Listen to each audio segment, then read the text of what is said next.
Okay, good afternoon, students. Last to last lecture, we have started with the first chapter, that is two big states. First is Kannauj. Kannauj के बारे में हमने पढ़ा था. हर्षवर्धन. हर्षवर्धन का birth कब हुआ था? 606 से 647 CE. CE means common era. At the time of the Jesus birth. Jesus जब थे उस वक्त की बात है. तब का हर्षवर्धन का हमने पूरा स्टोरी पढ़ा था, क्या था, उनका जन्म कब हुआ था. उनके पापा की डेथ हो गई थी तो उनके बड़े भाई के ऊपर सारी रिस्पॉन्सिबिलिटी आ गई थी. उनके बड़े भाई को भी मार दिया गया था और उनकी भाभी जो थी वो भाग गई थी. देवगुप्त लोगों ने उनको कैप्चर कर लिया था. फिर उनके भाई के ऑफ होने के बाद उनके ऊपर सारी जिम्मेदारी आ गई थी हर्षवर्धन के ऊपर. ओके. और फिर उन्होंने सारा रिस्पॉन्सिबिलिटी हैंडल किया. आज इसके आगे यहाँ तक हमने कंप्लीट किया था. ठीक है, यहाँ से अब आगे स्टार्ट करते हैं. As a part of his preparation to launch an attack on Shashank the king Gaud he inform an alliance with the king of Kamarupa Bhaskar Varma. With the help of a large army he defeated the king Gaud and won over a major part of his kingdom.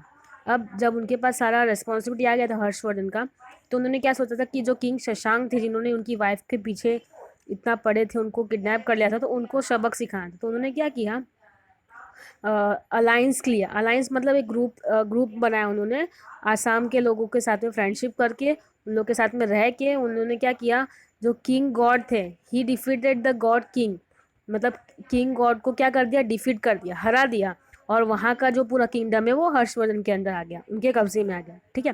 He also conquered Malwa and Saurashtra. उन्होंने मालवा और सौराष्ट्र में भी अपना कब्जा जमा लिया था हर्षवर्धन ने. But unsuccessful in defeating Pulakeshi two. But वो पुलकेशी टू है, उन्हें हरा नहीं पाए. King of the Chalukya dynasty of south India. Pulakeshi कौन थे? साउथ इंडिया के किंग. साउथ इंडिया में जो चालुक्य डायनेस्टी थी वहाँ की किंग थे, वहाँ के राजा थे. After 7 successive victories years Thaneshwar emerge as a large kingdom in north India. और 7 साल के बाद में, बहुत बड़ा साल होता है ये, बहुत लंबा समय होता है, वो 7 साल के बाद में थानेश्वर जो था वो किसके अंदर आ गया, लार्ज किंगडम हो गया, और वो नॉर्थ इंडिया के अंदर इमर्ज हो गया. ओके. ये था पूरा हर्षवर्धन का. अब हम आगे बढ़ते हैं. Harshvardhan regions and administration. मतलब वो कैसे थे, अपना काम उन्होंने किस तरीके से किया था. ओके. तो I am starting.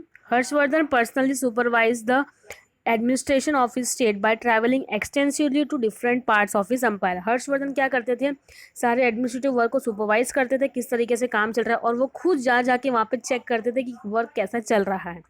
He divided his daily routine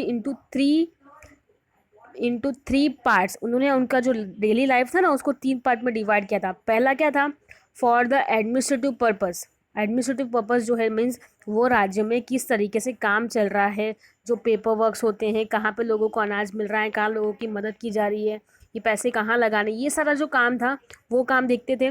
बाकी के दो जो काम थे, while the other 2 parts were devoted to the public welfare and religious activity. Means पहला तो उनका एडमिनिस्ट्रेटिव वर्क था.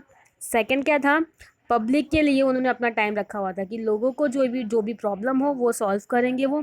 जैसे कि तुमने देखा था नायक मूवी में, अनिल कपूर ने एक टाइम रखा था कि उस टाइम पे लोग अपनी प्रॉब्लम्स को शेयर कर सके.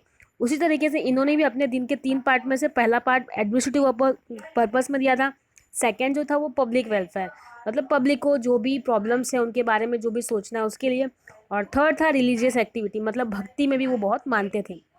He was so diligent in carrying out his administrative responsibility that at times he or even forget to have his meal.